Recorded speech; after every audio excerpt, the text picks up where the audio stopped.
Great. So yeah, hello and welcome to our May network gathering. If you don't know me, I am Roche Lal and I'm the movement builder at Faith for the Climate. I'm also joined by my colleagues Shannon and Kat. At Faith for the Climate, we seek to encourage, inspire and equip faith communities in their climate action, especially if it foregrounds interfaith cooperation and climate justice.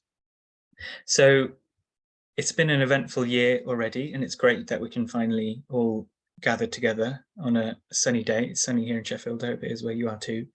It's been a difficult winter, defined by rising utility prices, possibility of new licenses being granted for fossil fuel projects in the North Sea and elsewhere, and stark warnings from the last IPCC report on the progress still needed on climate action.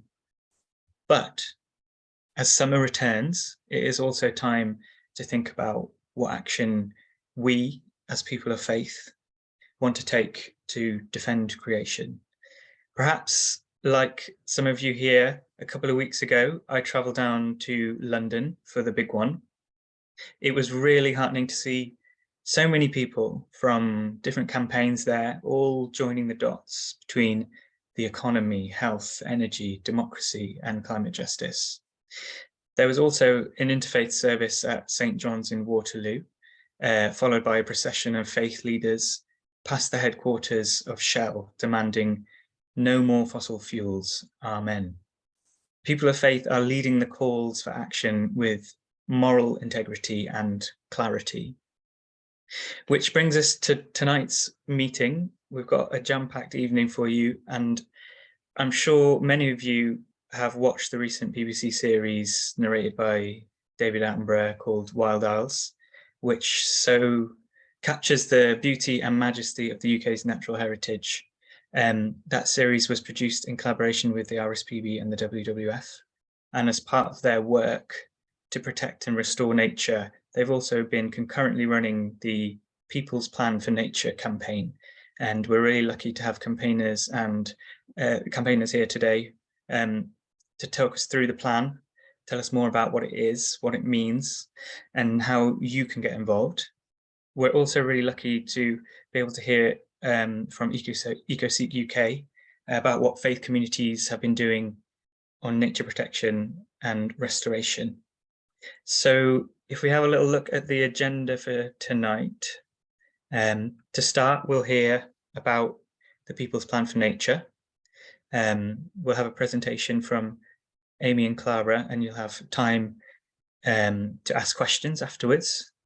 Then we'll take a little break, and when we return, we'll hear from Amandeep, who is co-founder of EcoSikh UK. She'll be telling us about what EcoSikh have been doing and what faith groups can do on nature and biodiversity restoration. Then we'll have a chance to talk to each other, discuss what we've heard, learn from each other in breakout rooms. Then we'll come back together and hear what people had to say and have you all off by 7:30. So to start us off, we have Amy from the RSPB and Clara from WWF, and they're going to tell us about the People's Plan for Nature. Brilliant. Over to you guys. Thank you so much, Rosh. It's such a privilege to be here today to talk to you all about this. So I am Amy, I work at the RSPB, and what we're here to talk to you about today is the People's Plan for Nature. What's really something that's come, even though it came from the RSPB and WWF's work, and it's actually come from the people. So I will just try and share my screen whilst Clara introduces herself a little bit as well. So just bear with me a second. Yes, hi everyone. So I'm Clara. As you'll see, this has been a big kind of partnership project. So you'll see both WWF and RSPB here. So yeah, I'm Clara. I'm Community and Campaigns Coordinator at WWF, especially on the Save Our Wild Isles project. So I've just been leading on wherever communities can get involved in protecting and restoring nature off the back of the TV series. So what we would coming here today to talk to you about is the People's Plan for Nature. You might have heard about it. I think it probably was shared in your some of your communications over the past few weeks. but we really just wanted to introduce it, give you a bit more of an idea of what, how it came about, and then go through 5 of the 5 outcomes that might be particularly relevant to you, and how you can get involved. So the People's Plan for Nature. So the People's Plan for Nature is an independent citizens process. And what we really wanted to do with this was hand over the voice from the large NGOs to essentially hear actually what do people want, how do people think we should protect and restore nature across the UK. So what we did was we started off with a national conversation back in October. Amy, do you want to go to the next slide? And then maybe the next one. So the national conversation was, we sent out 3 questions in about October last year, and what we wanted to know was, what do people love about UK nature? What would they miss if it disappears? And what actions do we think people need to take? And that was really for us to understand like a general consensus of what do people value with nature, and how do we kind of build our campaign from this.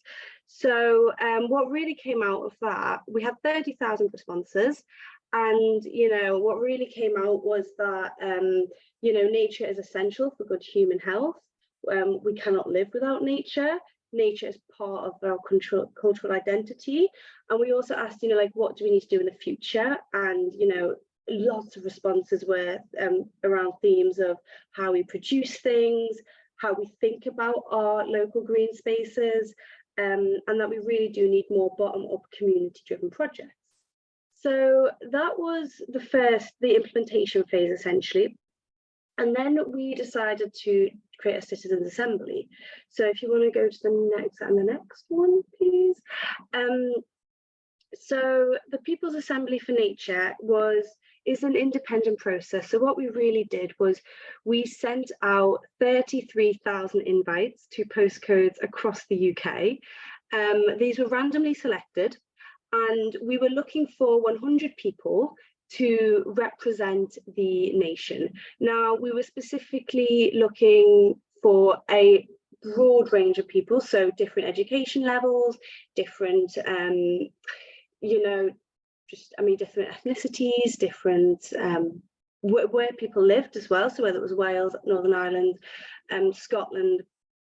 And also one thing we also pulled was actually how much people cared. So we really wanted that diversity of voices. We didn't want people who were already really in the sector themselves. So the idea was to create demands or asks almost for governments, so that's local and national, food and farming businesses, wildlife and environmental NGOs. We know we're not perfect. There's things that we often think we could do differently, and we're always looking for that kind of criticism and the challenges, and communities and individuals. So if you want to go to the next slide. So this is what our representative sample of the UK looks like. So these were the people. They met over 4 weekends. So the first one was in November, and then the final one was in February, and the first and the last one were in person in Birmingham. And they travelled from essentially all over the country to come together, and they deliberated over food and farming practices, fishing practices, policies. And to pretty much most of these people, this was the first time they'd ever had these discussions, had come across in such depth about some of these issues. And yeah, so if we go to the next slide.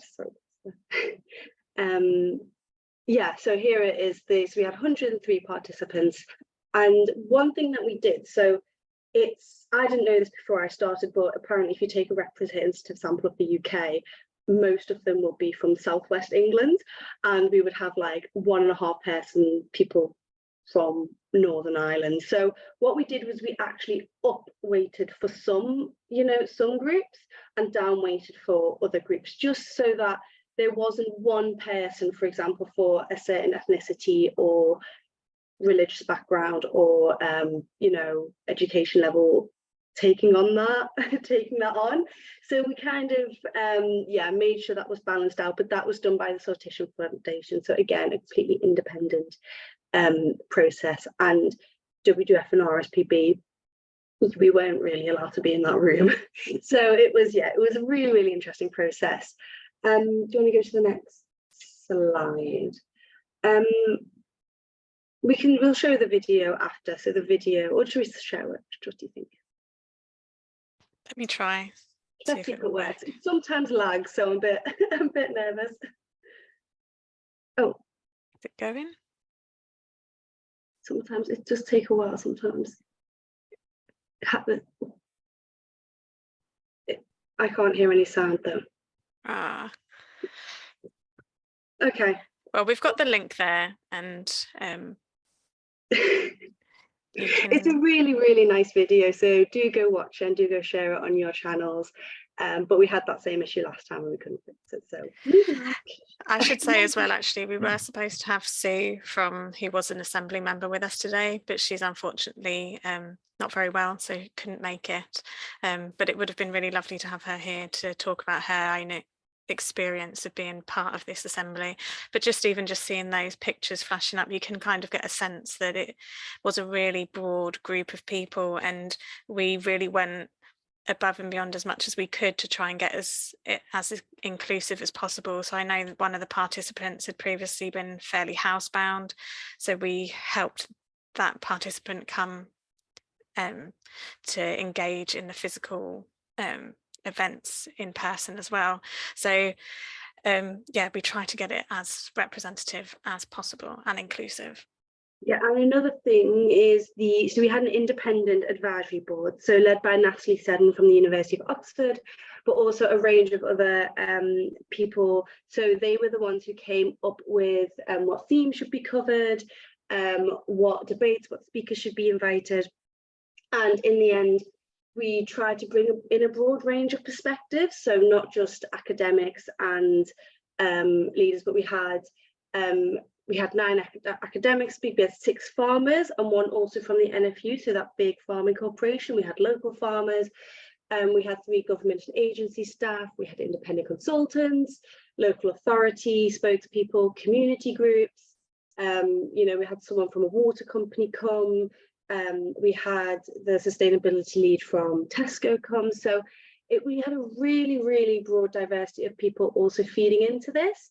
And talking and informing, so that it wasn't completely one-sided, but so that was very important to us. But everything was factual, and thought, you know, the academic advisory board thought that was a good selection. Amy, do you want to hand over to you? Yeah, brilliant. So I'm going to go a little bit over the outcomes of the People's Plan, and it's quite long. I think the document in its entirety is over 90 pages. So if you want to have a long read of it, do go onto the website and you can download all of it. And it has all of the methodology in there as well, if you're interested in that. So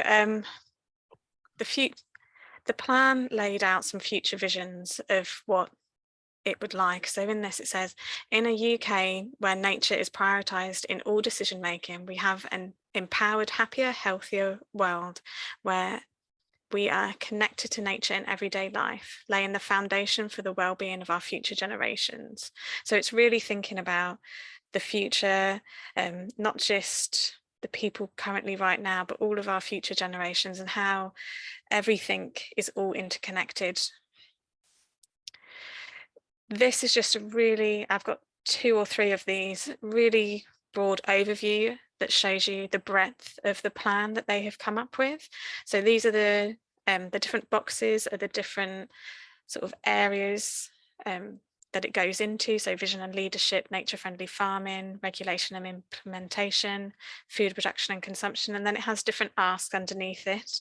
And then underneath that, it lays out what governments need to do, both national and local, and what businesses need to do, what NGOs need to do, and then what the individual person or groups need to do. So it's very comprehensive. These are the other elements of it. And so prior to this session, I went through and had a little look to think what might be relevant for you guys here that had some sort of climate or social justice element to it, and worked with Rosh on this, and we've come up with 5 that I think would be the most interesting to start talking about today. So the first one is a minimum of 12% of all spaces in new built infrastructure and retrofits is given to supporting biodiversity and linking people with nature for their health and well-being. And I think the key things here is that it's not just about creating it for biodiversity, but also for people. And it's one of the really strong themes that comes through the People's Plan for Nature is that, yes, we do need to protect biodiversity for nature itself, but also it's vital for humans, and we need biodiversity to survive. It helps our food, like food production. It can really help with climate adaptation and mitigation, and we just need to think about the importance of it just for our own health as well. I used to work on connection to nature policy, and it's really interesting when you get into the science of why nature is good for people, down to just like if you have enough mud on your skin, it helps your microbiome, but then helps your gut bacteria and things like this as well, so that your immune system is stronger. Certain chemicals from trees helps fighting cancer, and it's just really, really fascinating once you get into it. We're just hardwired to be out in nature, and so it's really interesting how they're thinking about this 12% and how we can incorporate into that our lives. Like it could be, could you give 12% of your garden? It's a very specific number. You could just do 10% of your garden to wildlife, or it could be areas around community buildings. It's just a nice one, I think, here, and it's just something later we will be going off into the breakout rooms. So this might be something to think about, is what could we all do here that would help contribute to this. This one is probably one of my favourite ones, is a recognition of access to nature as a human right. And it's because there's huge breadth in how easy it is for people to access nature, or when they are in nature, that they feel safe and are able to be in that space. And it really varies from, so when I was looking into the access to to nature as a human right previously, even just where people live, if you start to green those areas, sometimes the house prices will rise and it will push people out of those areas. So you sort of get this gentrification happening. But if you can somehow embed within law that access to nature is a human right, you can start to just make all of these things a little bit easier, because at the moment it isn't. You don't have a right to be able to get outside. And there was a really scary stat from about 10 years ago that prisoners get more outside time than children in schools. And we're supposed to be interconnected with nature, and we just don't get enough time outside of it. Even the rise in people needing glasses is actually partially due to not having enough outside time because of the sunlight levels. And also when you're outside, you have a varying view of depth. And yeah, it's just really fascinating. So this came through really strongly for the participants. The next one is locally managed green spaces that support nature to thrive. And with this, it's really looking at that local level. So creating a network of local, biodiverse and health focused green spaces owned and run by the people for the people. So this is not just RSPB or WWF or whoever else it might be coming in and creating spaces. This is about really empowering people at a local level to own and shape what nature looks like for them, and to bring back biodiversity to their areas that have been lost, and create, I think it's a really nice one as well, because you can have that nice intergenerational aspect to it. There's going to be people that remember the biodiversity there, and they can share that and pass on skills down to the next generations as well. So it's a really lovely one. And creating these wildlife corridors as well. So this is where you link up green spaces with each other so that biodiversity can move between those places.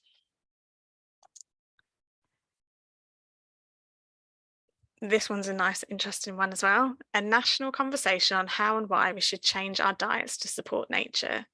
And that's because we already know there's a lot of evidence around diet change can have a huge impact on climate change as well because of farming processes. But it has a huge impact on nature, and that is because of the climate impacts as well, but just on the way that things are farmed and how different diets sort of impact on that. So it's even things like palm oil or soy can be a big problem.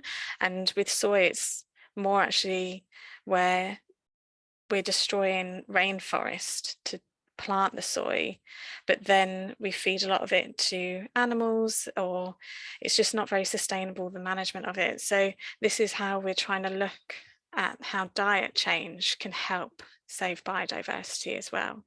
And within this, it says about reducing the amount of meat, dairy and fish that people are personally eating by at least 25% by 2030. So quite an ambitious target, really.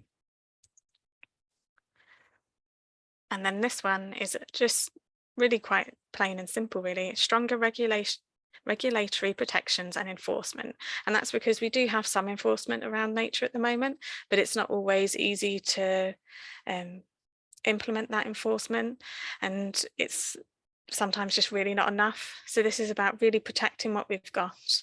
And we're one of the most nature depleted countries in the world. I think we're in the top 10% of the most nature depleted countries. So we really need to be saving what we have and then building upon that. And that's what this calls to action is. So they're the 5 ones that we wanted to go through.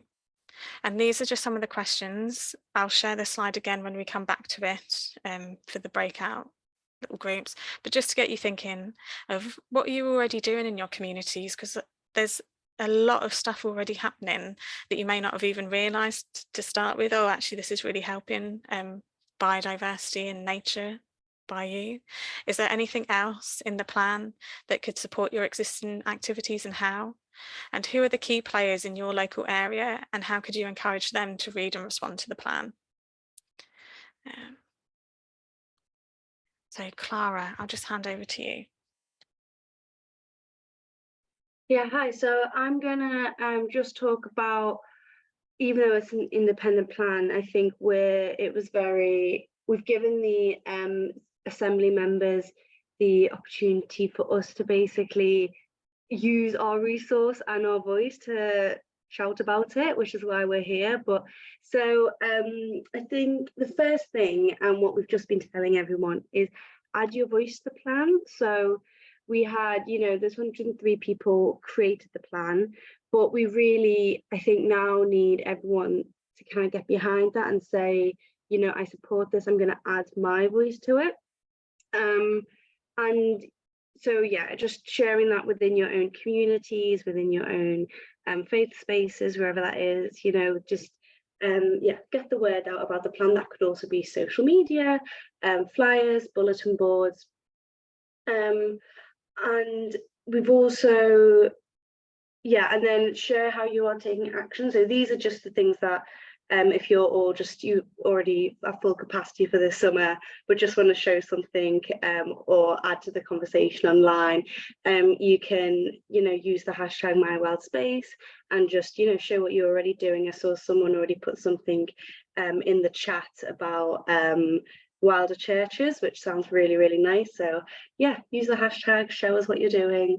And then I think what I'm going to do now is kind of set that scene on how the People's Plan fits into the wider kind of Save Our Wild Isles campaign.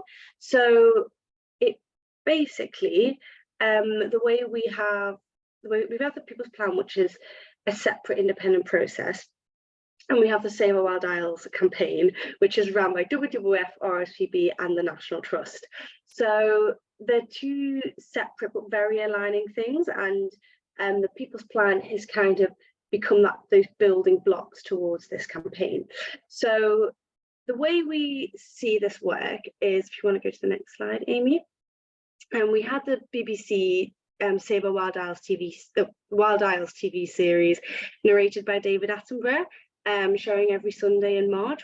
I think we got the figures today on the viewing, and we did have over 10 million people tuned into the first episode, which was, it's really hit our targets. And that was all about that awareness raising, but very traditional David Attenborough, look how beautiful and incredible nature is.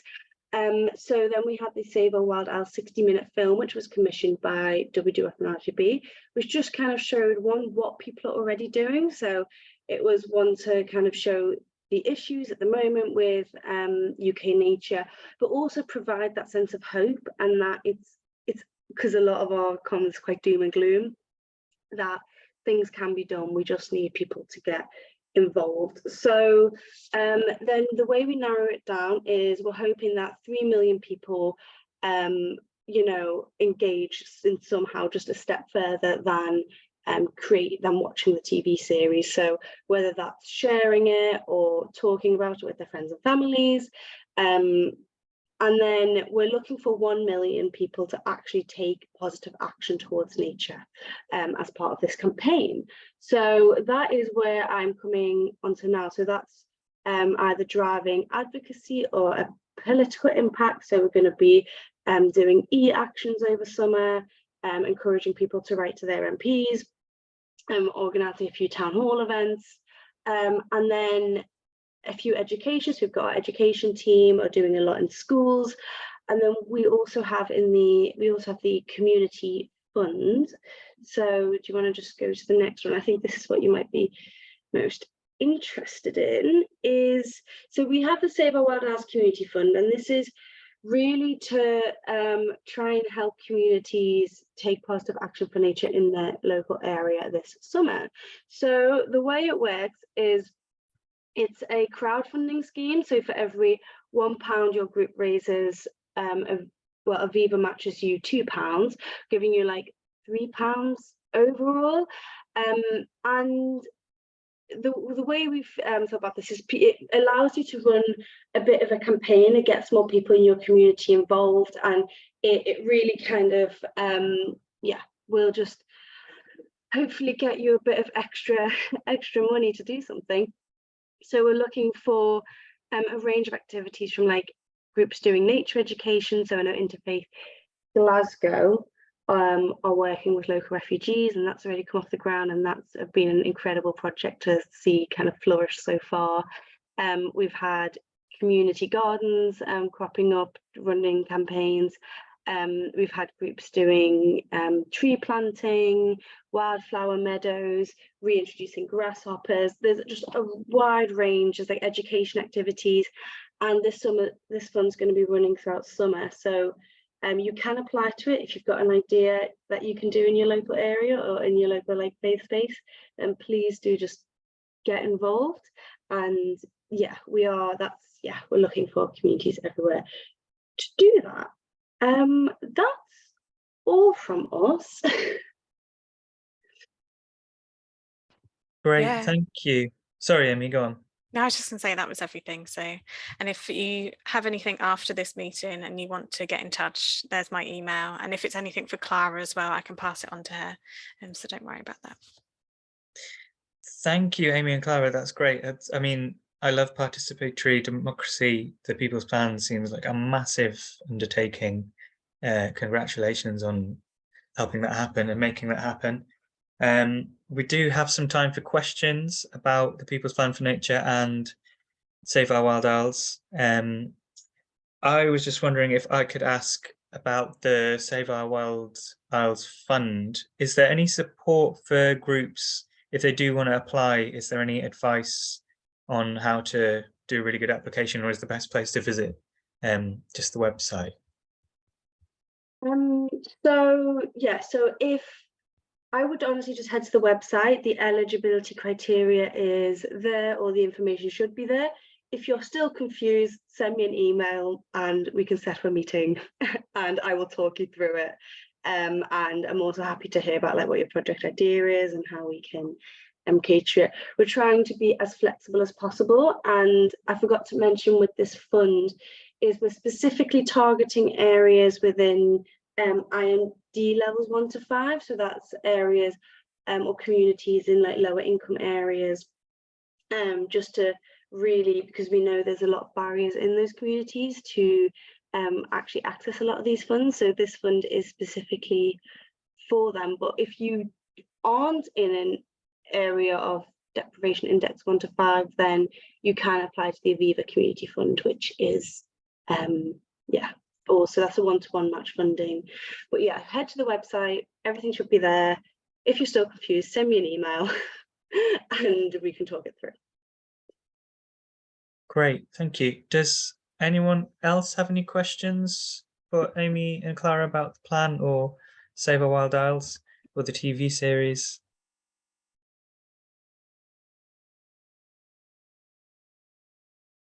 Actually, I'm going to ask a question, if I may, Roche. Is that okay to dive in? Of course, go for it. And it might not be one that you have the answer to, but I'm wondering whether it includes the Isle of Man. And it's fine if the answer's no, but I thought I'd ask.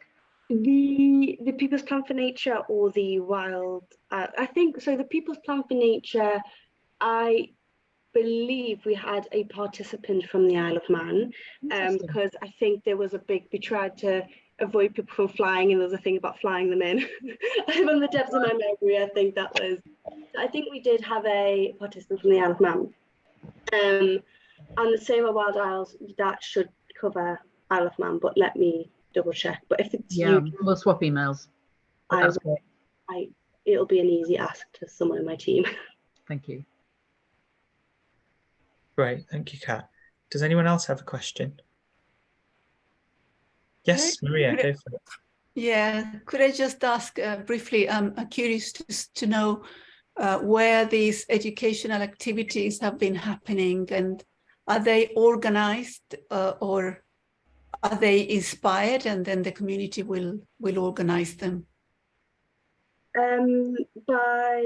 Do you mean the ones that I mentioned about like the... Yes, the one you mentioned about the gardens and... yeah, so we have a range of resources. I can put it in the chat. So if you go on the Save Our Wild Isles page, there should be a section in your community, and there will be there's resources in there. Or a really good place to go for these type of resources is the Nature on Your Doorstep RSPB resource area, which Amy will know more about. But yeah, so if you go on the in your community part of the website, those resources should be there. If you're specifically looking for education, like education resource that our education team or youth engagement team will have made, and you're interested in using them, I'm also happy to ask them for that pack, which I don't believe is on the website, and can just send that your way. Thank you. I was more thinking about where have they been happening? What sort of areas has it been happening? The community, so the Save Our Wild Isles Community Fund groups that have taken part so far. Is that, yeah. So we've had a big range. We've had I can actually show you. So we've got 2 in so can you see that? Yeah. Yeah, so this is where they're taking part at the moment, and so we've got 2 in Northern Ireland. So we've got a BMX group, we've got 1 in Glasgow, that's Interfaith Glasgow. We've got a few here down in London. I don't see Isle of Man, haven't got any yet, but I can ask about that. So this is just the range. So one of the things that we're looking for groups to do is work with local schools is something that we're really interested in, particularly schools where maybe the children don't get to get out as often, bringing them into nature spaces, into local community gardens, and yeah, so that's the broad range of where they currently are located, a bit behind the scenes of our fund. I can see that Sue Charlton's put a message in the chat. Sue, do you want to ask it yourself, or shall I? You need to unmute. Yes, I'm happy to ask. I'm in Ealing, West London, and I can see from that map you just showed that there's quite a lot of projects in the London area. So I would hate to deprive any other area, but we are one of the biggest of the London boroughs, of the 32, and we have opportunities. And in fact, we've got beavers coming to Greenford, which is part of our borough, this coming September. So there's a lot going on there. I volunteer at one of the Eco-Church nature reserves, which is in Southall. Now, both Southall and Greenford are considered areas that are not as wealthy as some other areas in Ealing. Obviously, there's a mix of people in all areas. But I was just wondering, are you looking for brand new projects to be started up, or would you be looking to help further develop what we're already doing here? We're looking for a mixture. So if you've got a completely new project, we're happy to fund that. However, I think most of our projects already have some grounding or baseline. So I think what you've described, if you were to put in an application saying, looking to bring, youth groups or, adults or whoever it is out to your local nature reserves, I think that is something that we would fund if you were to do like education activities. I think what we're looking for is, what are you doing to kind of protect and restore nature in your local area? And if you're doing something in that space, and you're, then I think we are more than happy to fund existing projects if you can show that you're taking action for nature in your local area. So yeah, basically the answer is yes. Okay, thank you. Well, I'll pass that on to the people that are actually heavily involved, more involved than I am. So thanks. I can see that Jenny Floyd has put a question in the chat, and that Amy's in the middle of answering it in the chat. Jenny, do you want to voice that, or are you happy with what's being? I'll just say what it is for those who perhaps haven't seen the chat. I've asked, have the findings from the People's Assembly been presented to government? If so, with what results? Yes, so they have not yet. So government, so before it started, governments were aware it was coming out, and MPs and things, they have looked at it, they are all aware of it. Most of them have read it. They haven't responded yet. And I think the way we're planning to do that, our political advocacy team have a strategy and they know what they're doing. We're also asking businesses to respond as well. So our partner organisations, the likes of Tesco and Viva, they're going to be responding. And we will also be responding ourselves. So we're getting a wide range of organisations. So our response is going to be this week, I believe, and then we're hoping that will spiral other organisations. So we're currently in the process of getting all the MPs to bring that to their party lead. So either Rishi Sunak or Keir Starmer or the other ones, it's for them to acknowledge and see the plan. So it's in process. It takes a bit longer if you want that serious response from the government, if you don't want a half-hearted one from them. So it's a process, but it's a process that is in the making. Thank you. Thanks, Jenny. I'm going to do the inexcusable now. I've just told everybody we're at the end of that segment, but I want to put a tiny little question if I could. And it's, have you thought about, in our area, we talk about social prescribing a lot, but GPs and doctors say there's no money for it. And I'm wondering whether you've thought about approaching wellbeing agencies and the National Health to see if social prescribing of nature, whether you could interact with them. Yeah, it's actually something at the RSPB we've been looking into for a little while, and there are some links into that. I'm not sure exactly within this how much we're going to go to the health bodies yet, but it was really strong through the People's Plan that there is a huge health aspect that we're asking for. So where we've asked governments to respond to the plan, there will be, I imagine, some advocacy to health bodies as well. And we're already thinking of talking to the social prescribing network. I think it's only England though, that one. I can't even think what it's called now. I'll have a look and I'll share it in the chat.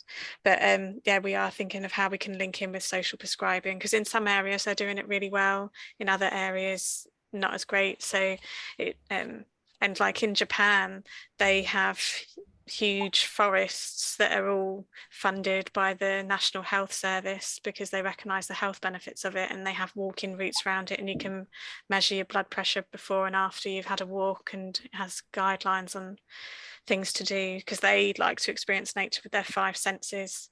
So do something called Shinrin-yoku or forest bathing. So yeah, I think it's definitely something we're going to be looking into.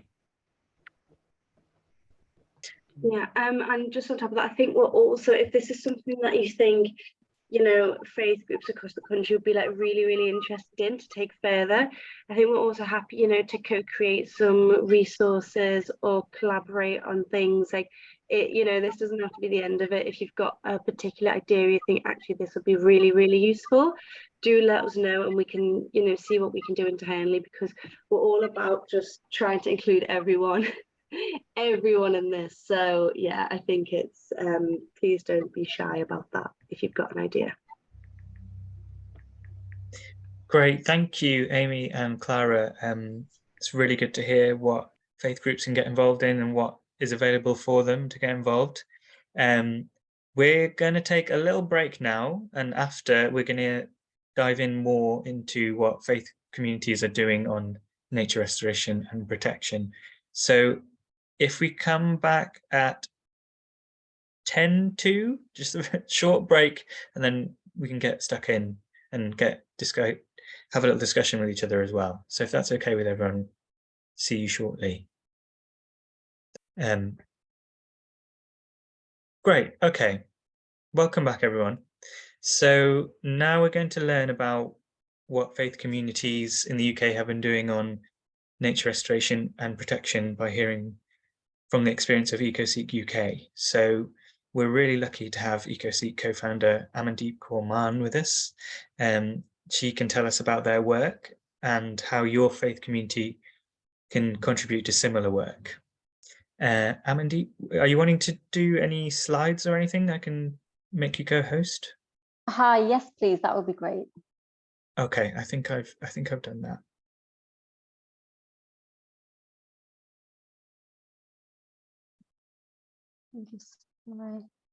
Let's host disabled participant screen sharing. Oh, let me try again.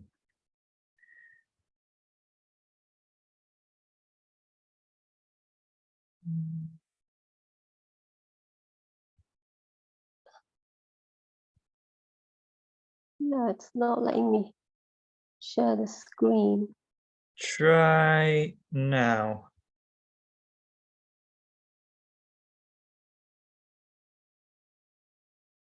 Screen. Yeah.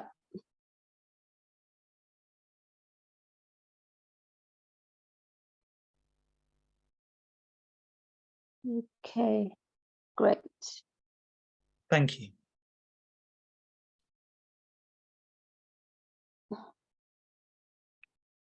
Okay, thank you everyone for giving me the time today to speak. A big thank you to Faith for the Climate, of which EcoSikh UK are members. It's a pleasure to be here today. The discussion so far has been so interesting. I'm really looking forward to more discussion and learning more. So I'll be speaking a little bit about EcoSikh UK, why we set it up and the work that we're doing, how it fits into the People's Plan for Nature. EcoSikh UK, when we first started it, there's a lot of work already happening by Sikhs in the climate change area in the Punjab region and in India, and also in the USA. But when we looked at the UK, where there is a large population of Sikh people, concentrated mainly in some of the cities like Birmingham, Leicester, London, Southall in particular, when you spoke, so it did remind me of the Sikh population there, and it's one of the first places that Sikhs established themselves. So I'll look forward to having a chat about that later with you. But where the concentrations are, there are good pockets of climate change activity happening. And what we wanted to do was create a platform where this work could be showcases, highlighted, and kind of grow from that and learn from each other. The word seek actually means to learn. And when we think about that, I might as well stop talking, because it's the learning and it's the constant sharing of ideas that keeps us going. So the main principles around nature for Sikhs is that air is our guru, water is our father, the earth is our mother. And if we respond to the world with this kind of mindset, the idea is that we would be in a much better place than we are today. But one of the main things I like to stress is the fact that we are a multi-faith organisation. So we embrace working with other organisations and people of it's strange to say no faith, because everybody has faith in something. But whatever background people come from, we think that united approach to nature is much more powerful than the divisions between us. So this is an example of some of the people that we've worked with at multi-faith events. Always fantastic to learn from other religions, because some of the faith communities' challenges and barriers are often quite similar across the board. And through Faith for the Climate, we've been able to have regular meetings with different faith groups. And when we talk about some of the issues and the struggles, or even the successes, we find that there is unity in that we can share the learnings and the ideas from that. So that's been really useful. One of the first things that really appealed to us and why we wanted to start EcoSikh UK is that where the Sikh faith originates in Punjab in India, there's a massive project going on to celebrate Guru Nanak Dev Ji, our first Guru's birthday. So what we want to do is make sure that all throughout the world, wherever there are Sikhs, we're all contributing to where we live now.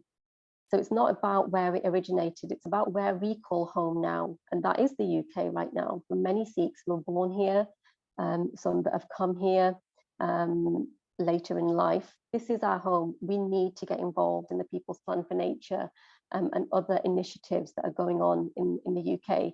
And this contributes to that. 1 million trees is the symbolic number, because 550th birth anniversary would mean to get to 1 million, we need 1,820 locations.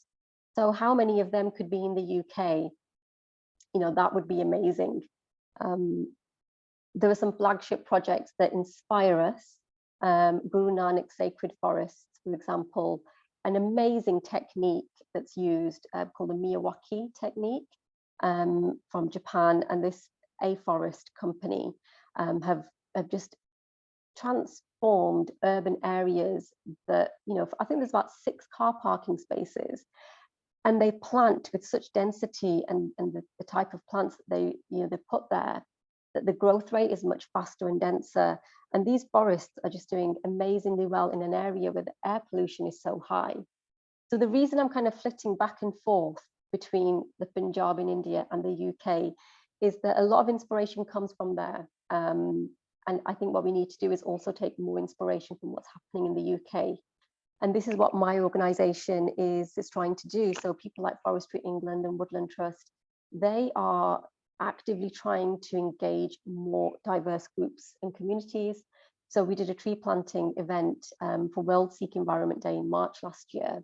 And the idea is to get more volunteers, more experiences for these communities, because like we touched on earlier, the socioeconomic backgrounds do affect how people perceive green space and their relationship with it. And you can only care about what you know.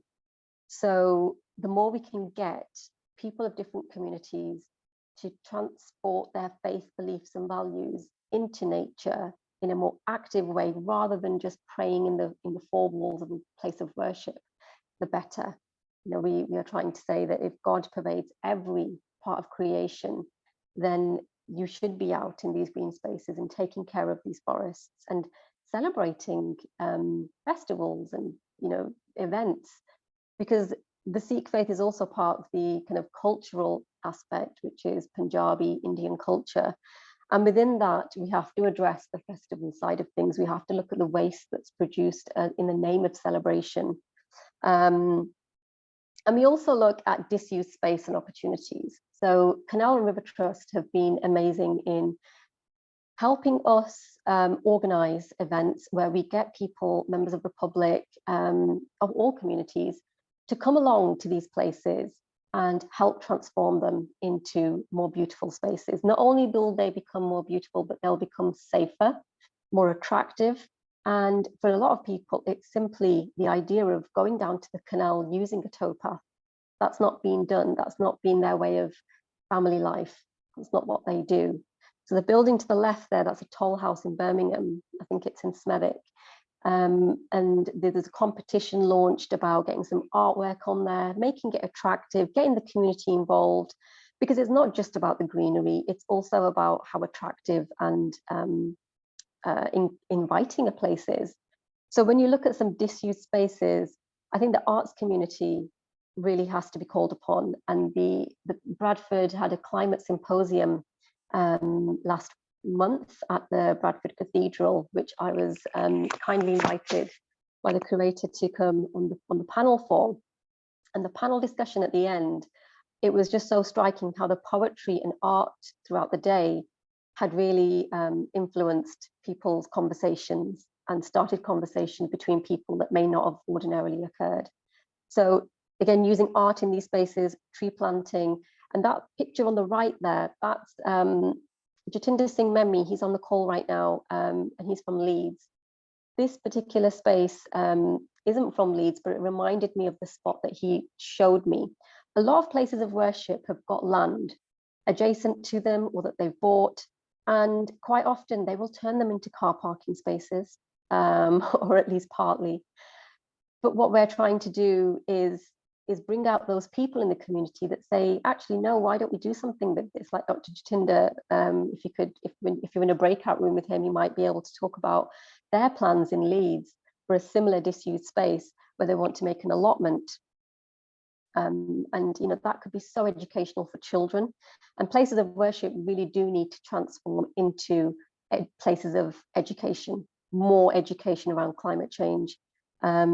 You know, eco notice boards on every place of worship. You know, I don't think that's happening at the moment, but where it is happening, you know, we should be sharing more examples of that and saying, look what's on this eco notice board in this place of worship. It's not just about these four walls. We should be promoting things on there like local walks, local litter picks, you know, battery recycle points. Places of worship have to do more to contribute positively to society and nature.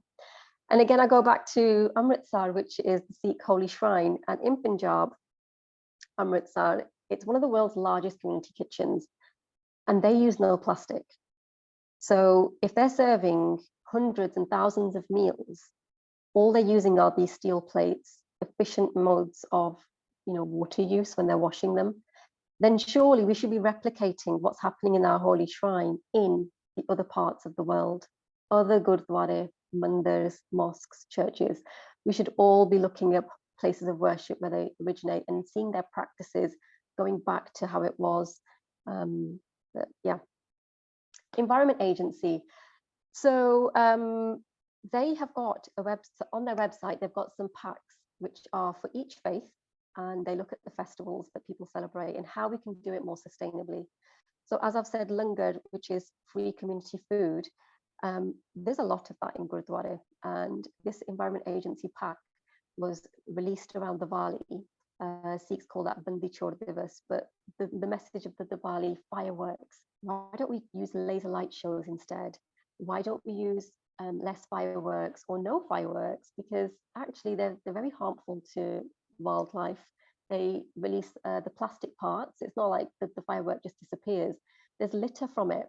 When there are festivals such as Vaisakhi, I know people sometimes release balloons, or if a loved one has passed away, sometimes people release. These balloons come down and create litter. And I think it's some of these pieces we need to work around quite sensitively and provide alternatives. And this Environment Agency pack that we produced in collaboration with them was really handy, really useful, and they've got it for all the faiths. So I urge everyone to have a look.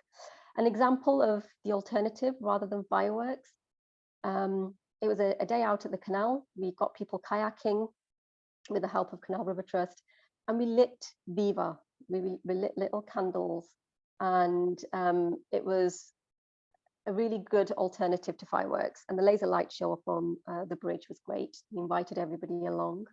We're trying to engage the youth. Climate change is being talked about outside of the faith community in schools. But if we link it back to our faith and our culture, I think that ultimately is important. We do work to clean up the waterways, litter picks, as I've said, get people together. And where there is a mix of communities, quite often I find a mosque, a mandir, a gurdwara, all in a line, and they don't talk to each other very often. And I don't know really what these multi-faith events, how much climate change is covered in those. And I think if we got together and did more litter picks, with different faith communities, that would be really good. An example of COP26, COP27, what does this really mean to everybody? As a faith community, we have to bring that global, regional, local level all together and focus on what we know, and that is the UK. That is where we are, our local communities. But we need to get involved, like the People's Plan for Nature touches on. We need to get involved in what's happening at all levels, whether it's lobbying, whether it's litter picks. And the Yorkshire Humber Climate Commission invited people to apply to become commissioners. So Dr. Jatinder and myself, he's from Sikh Alliance Yorkshire, I'm from EcoSikh UK, we got together and we are now co-commissioners, and I co-chair the Communities and Engagement Panel. Not only am I interested to know what the Yorkshire and Humber region is up to, but the rest of the UK, I think there's so much learning to be done about how communities are being engaged across the UK. Executive summaries written in different languages, a climate action plan, there's animations that are available, and our job really is just to promote them. There's a lot of discussion, so I'm just going to whiz through this. Just a few images to show, what we've been doing, how we've been trying to ban plastics in some gurdwara. Children have been at the forefront. We did a tree planting at a church, which was really symbolic. And community cohesion is, such a big part of the climate change conversation. I think the faith communities, this is really something that connects us in such a powerful way. And last of all, this, really powerful image, the time is now. So thank you to Faith for the Climate for all the support we've had as an organisation. And if anybody would like to make contact, please do on info@ecosikhuk.org. So if that's okay, I'll stop right there. Amazing, thank you, Amandeep. It's so impressive everything EcoSikh has been up to. We've got a bit of time for questions, so I just wanted to ask, do you have any tips or advice for faith communities who want to get involved with national agencies like EcoSikh have with the Environment Agency and Canal and Rivers Trust? What's the best kind of way to go about doing something like that? I think one of the best ways is to talk to other faith communities and get involved in organisations like Faith for the Climate and look at what's going on around you, because there's so much duplication of efforts, I feel. People sometimes work in silos, And nationally, I think we need to come together more, because what I've done in Yorkshire can be replicated in other places and probably has been, but we just don't know about it. And I think there are so many different forums and places that people can talk about this, that it can be overwhelming. And I will say that as somebody quite heavily involved in this work, it's very, very overwhelming, because you want to do so much and you have a feeling that you always have this feeling of you're not doing enough. You know, you get so many requests that come in, and you know, the focus, which is where Faith for the Climate has really helped us, you know, keep that focus going of what is it that you really want to do. And the advice and support is out there. So talk to as many groups like us as you can, and we can make the whole thing, you know, all the research that we've done, we can just make that so much easier for you and time saving, because a lot of these organizations are run by volunteers. Voluntary work can be very, very difficult to balance with the rest of your life. So yeah, please just talk more. Drop an email. It can be with all of the questions that you've got in your mind. Send it out to as many organizations. You're bound to get lots of responses. Great, thank you. I want to give some space to allow you to all to have some time to talk to each other and have some discussions. So now we're going to move into the breakout rooms, and we can talk about how your communities can get involved in nature protection and restoration. So we've got some questions that they were part of the People's Plan discussion, and we'd love to hear what you talked about when you come back together. We're going to give you about 10 minutes to have some discussion time. So we'll be heading back at 20 past. If I can just remind you to appoint someone to report back once you return, that would be really great, so we can capture everything that you talked about. So you should be asked to join a breakout room now, and we'll see you back here in 10 minutes. Thanks, everyone.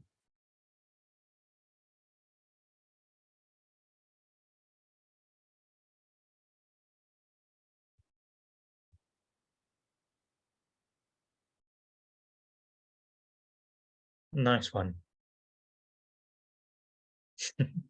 Thanks, Shannon.